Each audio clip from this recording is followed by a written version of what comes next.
a number of Ministry of Defence classified documents were lost by a senior official early last week. Upon realising the loss of documents, the individual self-reported on Tuesday the 22nd of June. The documents lost included a paper that was secret UK eyes only. The documents were found by a member of the public at a bus stop in Kent. The member of the public then handed the papers to the BBC. The Ministry of Defence has launched a full investigation.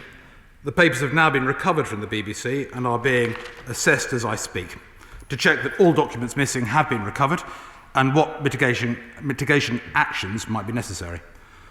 The investigation will look at the actions of individuals, including the printing of the papers, through to the management of the reported incident, and at the underlying processes for printing and carriage of papers in defence. The investigation is expected to complete shortly. While the investigation is being conducted, the individual's access to sensitive material has been suspended. It would be inappropriate to comment on the findings of the investigation while it is still underway. John Healey. Sensitive MOD documents found strewn behind a bus stop in Kent last Tuesday morning is certainly embarrassing for ministers, but it is deeply worrying for those concerned with our national security. So, Mr. Speaker, I thank you for granting this urgent question. This is not the first time there have been known leaks based on classified documents from the MOD that have found their way beyond the MOD. In January, it was the assessment of how far short of our fighting strength our infantry battalions are.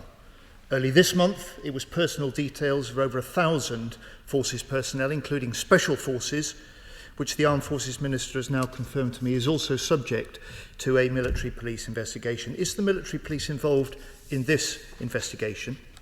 I'm glad the Minister has confirmed that the investigation will look at how and why these highly classified documents were copied and then carried out of the department. When will it report, and will he publish the findings?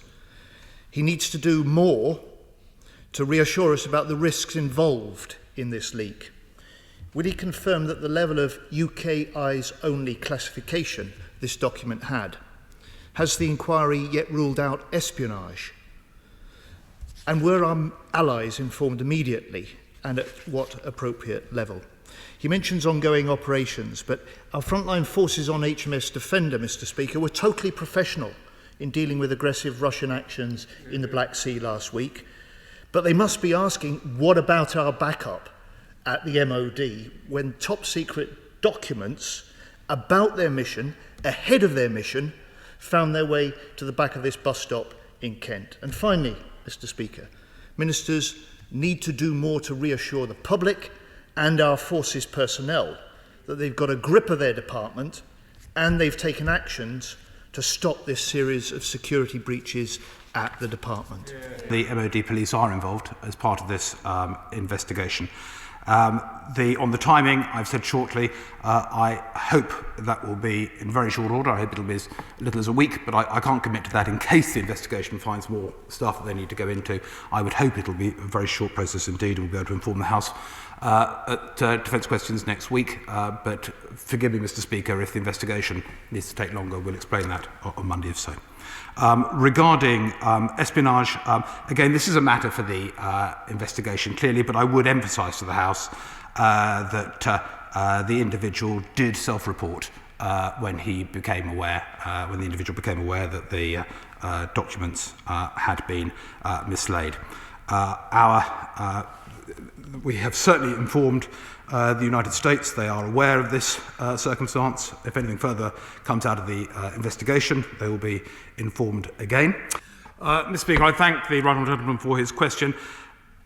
I mean, in an ideal and proper world, these documents should not have been available where they were. So that's where the original fault clearly lies.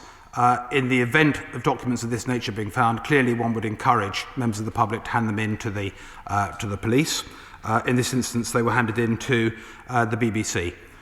I have to say that although I would have preferred, naturally, the BBC to have handed them over immediately and not made reference to them, they have a job to do, and I also recognise that they have behaved responsibly, and they have handed the documents back into the department. We are analysing that now.